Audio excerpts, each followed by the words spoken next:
మొన్న రాత్రి నుంచి అందరూ అన్న మన కట్టిన శిల్పారామం ప్రైవేట్ వాళ్ళకి ఇచ్చిండ్రు అని చెప్తే నేను నమ్మలే.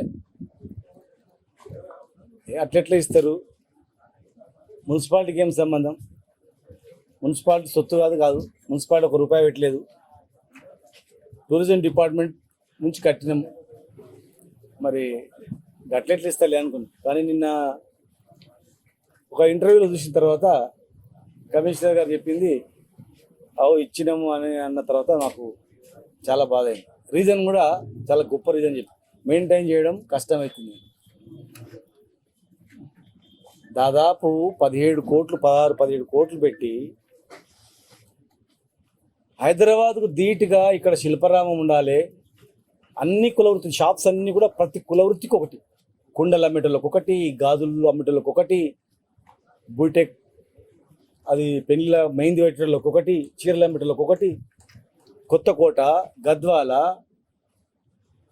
ఆ పక్కన ఉన్నటువంటి ఊర్లలో శారీస్ కూడా పెట్టాలని చెప్పి ప్లాన్ చేస్తాం.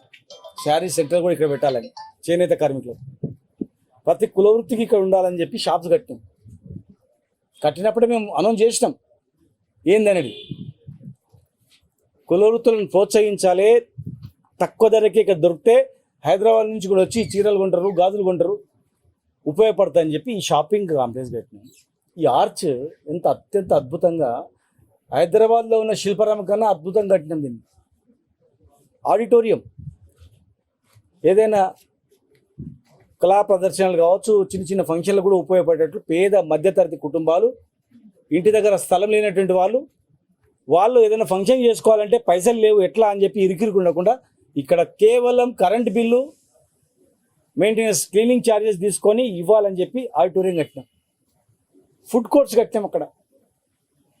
ఇంకా పక్కన 3 ఎకరాల్లో సౌత్ కొరియా, నార్త్ కొరియా మధ్యలో ఉన్నటువంటి అమ్యూజ్మెంట్ పార్క్ యాజ్ తెచ్చాం. శాంక్షన్ అయింది, టెండర్ కూడా అయిపోయింది. అది అంత పెద్ద వేవ్ పూల్ ఉంటుంది, పెద్ద స్విమ్మింగ్ పూల్ ఉంటుంది అందులో పక్కల, దీన్ని కానుకున్న ప్లేస్లో. అది ప్రపోజల్ వచ్చి టెండర్ అయిపోయింది, పని స్టార్ట్ అయినాయి, ఎలక్షన్ కూడా వచ్చింది, పని నడుస్తుండే మెల్లగా. తర్వాత ఏమైందో తెలియదు. ఇక టూరిజం మంత్రి గారికి గెలవాలి, మరి జిల్లాలో ఉన్నటువంటి వాళ్ళకి గెలవాలి. అసలు ఏమవుతుంది ఇక్కడ, ఏం జరుగుతుందో నాకు అర్థం కావట్లేదు. మెయింటెనెన్స్ ఏంది? అసలు సొమ్ము ఎవరిది? ప్రాపర్టీ టూరిజంది. టూరిజం ప్రాపర్టీని ఎట్లా లీజుకి ఇచ్చే అధికారం ఉంటుంది చెప్పండి? ఇప్పుడు కమిషనర్ గారిని అడిగినాను, మీ ప్రాపర్టీ కాదుగా ఎట్లా ఇచ్చినాం అని. లేదు సార్, మొన్న ఇచ్చిండ్రు టూరిజం వాళ్ళు అని చెప్పిండ్రు. ఎప్పుడు 6 తారీఖు నాడు ఇచ్చిందంట. 6 తారీఖు నాడు హ్యాండ్ ఓవర్ చేసిందంట. మరి 6 తారీఖు నాడు హ్యాండ్ ఓవర్ చేస్తే మరి సంవత్సరంన్నర కింద, దాదాపు సంవత్సరం కింద ఎట్లా టెండర్ పిలిచిండ్రు? మీకు ఏం అధికారం ఉంది? ఏ అధికారంతో మీరు టెండర్ పిలిచిండ్రు?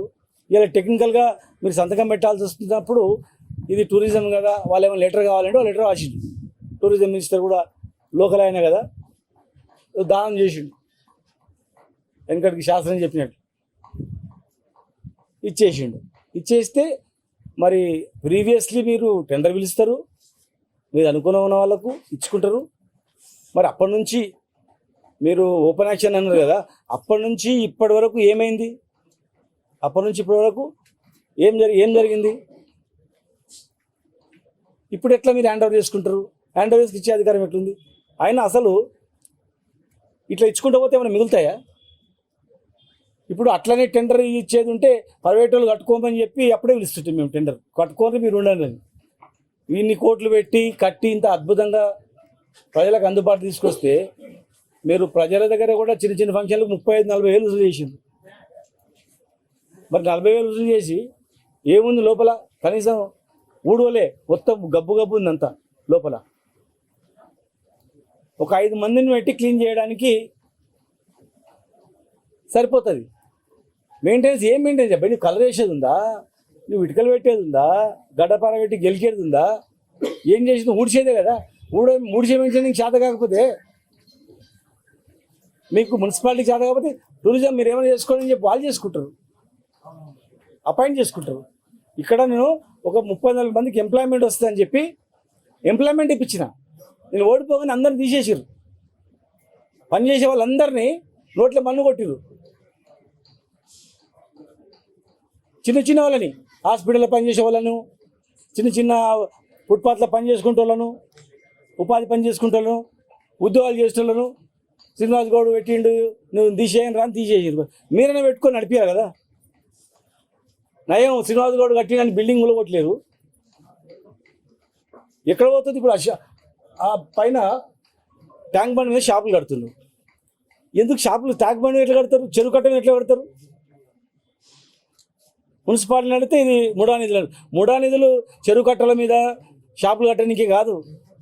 ముడా ఏర్పాటు చేసింది ముడా నామ్స్ ప్రకారం కొన్ని పనులు ఉంటాయి.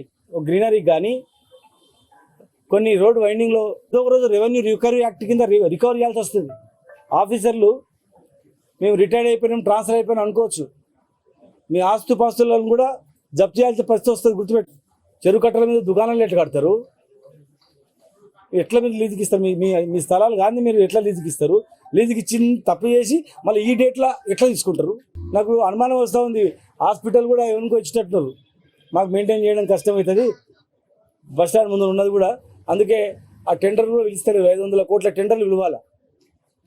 మంచాలకు, ఆపరేషన్ థియేటర్స్కు, రకరకాల అన్నిటికి కూడా అవి టెండర్ పిలుస్తలేదంటే ఆ బిల్డింగ్ కూడా ఎవరికో ఇచ్చేటట్టున్నారు. మరి టౌన్ హాల్ కూడా మరి 3 ఏళ్ళు అయింది. దగ్గర 3 రోజులు అయ్యే పని 30 నెలలు అయింది.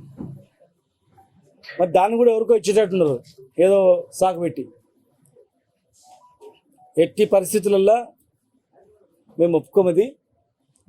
టెండర్ పార్టిసిపేట్ ఎవరు తీసుకున్నారో దయచేసి మిమ్మల్ని ఇరికియడానికి ఈ పని చేస్తారో గుర్తుపెట్టుకోండి.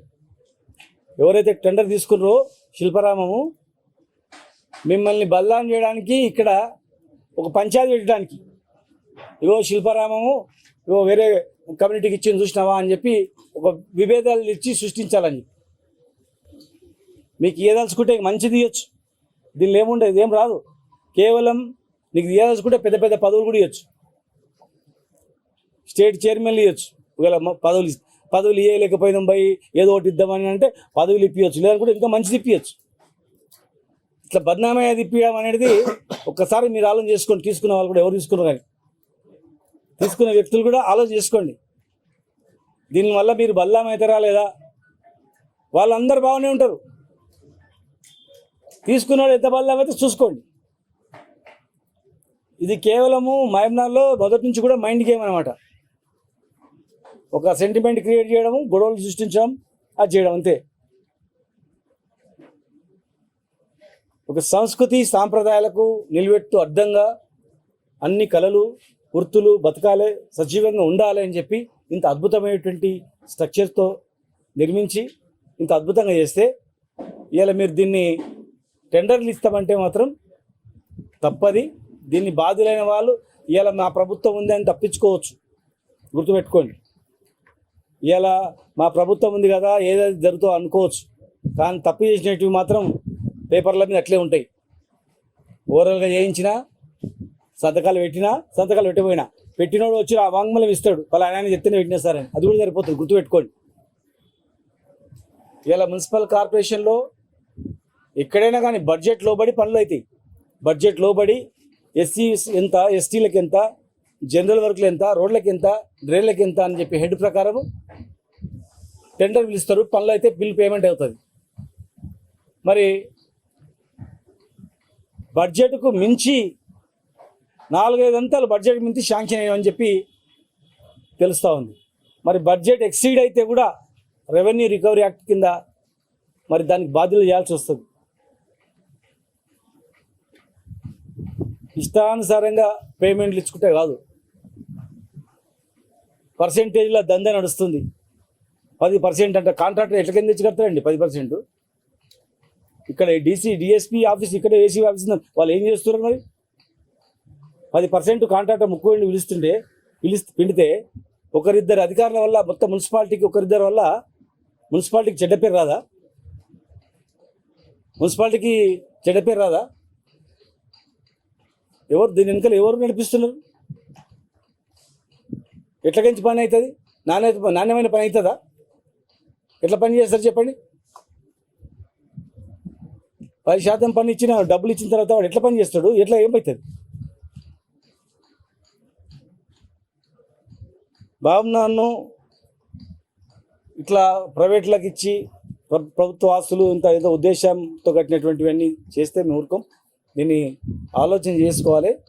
మరి జిల్లా కలెక్టర్ గారు కూడా ఒకసారి విజిట్ చేయాలి.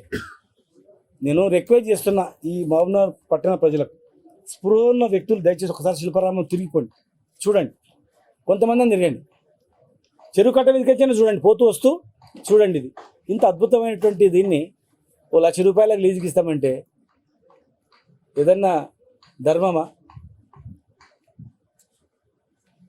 లేనిపోని కొట్టాడాలు తప్ప, లేనిపోని అపోహలు తప్ప, లేనిపోని అపవాదాలు తప్ప దీని మీద వచ్చేది ఏం లేదు. దయచేసి ఈ శిల్పారామంను ఎంతో ప్రతిష్టాత్మకంగా నేను కట్టిన, మీకు చేత కాకపోతే ఏదైనా స్వచ్ఛంద సంస్థకి ఏం నడుపుకుంటారు, ఆ రిటైర్డ్ ఎంప్లాయీస్కి ఏం నడుపుకుంటారు. లేదు మా కులవృత్తిలో వాళ్ళు ఉన్నారు, ఒక్క కులవృత్తికి ఏం నడుపుకుంటారు, వాళ్ళు నడుపుకుంటారు. మా కుమరవృత్తి ఉన్న వాళ్ళకి ఏంటి, ఏదో ఏదో వృత్తి ఏంటి, అన్ని మహిళా గ్రూప్లోకి ఏం నడుపుకుంటారు, తలావో దుకాణం పెట్టుకుంటారు, వాళ్ళే ఊడ్చుకుంటారు, తుడుచుకుంటారు, బిల్లు వాళ్ళే కట్టుకుంటారు. మీకు పడ్డదే కాదు, ఒక్క పైసా పడ్డని కాదు. ఒక మహిళా గ్రూప్లోకి ఇచ్చేస్తే మీ మెయింటెనెన్స్ వాళ్ళే చేసుకుంటారు, మొత్తం ఇచ్చేయండి. గవర్నమెంట్ వర్క్లకు ఫ్రీ ఇస్తారు, గవర్నమెంట్ ప్రోగ్రాంలో ఫ్రీ ఇస్తారు, వాళ్ళు నడుపుకుంటారు, ఇచ్చేయండి. ఏం మెయింటైన్ చేసిందండి? కేవలం ఊడవడానికి కష్టమయ్యి చెట్లు ఎండిపోయినాయి, ఊడడానికి కష్టమయ్యి ప్రైవేట్లకు ఇస్తుంటే కాదు. తీసుకున్న వాళ్ళు కూడా దయచేసి ఇంతకన్నా మీరు పెద్ద పని తీసుకోండి. ప్రభుత్వంలో ఎవరో మహమూదో ఏదో పేరు చెప్తున్నారు, వద్దు, దీని నుంచి నీకు బదనాం అవుతుంది తప్ప దీనిలో ఏం ఒరిగేది ఏం లేదు. దీనిలో నిన్ను బదనాం కావడానికి నీకేదో ఇస్తామని ఈ చేతిలో పెడుతున్నారు, ఉట్టి బదనాం తప్ప దీనిలో ఏది ఏం లేదు. దయచేసి దీనివల్ల ఫ్యూచర్లో కూడా లేనిపోని వివాదాలు వస్తాయి. ప్రభుత్వ ఆస్తులు ఎట్టి పరిస్థితులలో లీజుకి ఇచ్చేయకుండా కార్యక్రమం చేయకండి. ఇప్పుడు 3+3 6 సంవత్సరాలు అయితే 60 ఏళ్ళు చేసిపోతారు, పోతు 3ని ఒక 0 పెట్టేస్తారు, అయిపోయాయి. కనుక మరి కౌన్సిలర్స్ కూడా ఆలోచన చేయాలి. కౌన్సిల్ వచ్చినప్పుడు ఏదైతే తీర్మానం చేయొద్దు. కౌన్సిల్లో కూడా చాలా వృధాధనం అనేది లక్షలు పెడుతున్నారని ఇంత మా కౌన్సిలర్ చెప్తున్నాడు. లక్షలు వృధా పెడుతున్నారు, దానిలో మనకి మెయింటైన్ లేదని చెప్తున్నారని చెప్పి. మరి అవేవో మేము కూడా ఆలోచన చేస్తాం. దాన్ని విరమించుకోవాలి. దీన్ని విరమించుకొని మహిళా గ్రూప్కి ఇవ్వాలని చెప్పి మేము డిమాండ్ చేస్తాం. మీరు మెయింటైన్ చేయడానికి చేత కాకపోతే మహిళా గ్రూప్కి ఇవ్వాలి. ఖచ్చితంగా మహిళా గ్రూప్ మీకు దొరకకపోతే మేము దొరికిస్తాము, మేము చెప్తాం. ఏదన్నా మహిళా గ్రూప్కు మేమే అడిగి చేసుకొచ్చి ఇస్తాం. టౌన్ మహిళా సమైక్యత ఇవ్వచ్చు, జిల్లా మహిళా సమైక్యకి ఇవ్వచ్చు. టౌన్లోనే ఉన్నారు మహిళా గ్రూప్లలో, టౌన్లో ఇవ్వచ్చు. టౌన్ ఎందుకు, ఏదైనా ఇక్కడ లోకల్గా అందరు 10 సరౌండింగ్లో ఉండటం అందరు కలిపియండి, వాడికి ఒక మహిళను తీసుకొచ్చేయండి. లేదు 60 వార్డులు ఉన్నాయి కదా, వాడుకో మహిళ 60 వార్డులతో మహిళా సమైక్య ఉంది ఆల్రెడీ, ఇవ్వండి, మహిళా గ్రూప్కి ఇవ్వండి. మహాలక్ష్మి గ్రూప్ కన్నా ఇవ్వండి, ఏ గ్రూప్ కన్నా ఇవ్వండి. అంతేగాని దీని మీద లేనిపోయిన వివాదం చేద్దండి.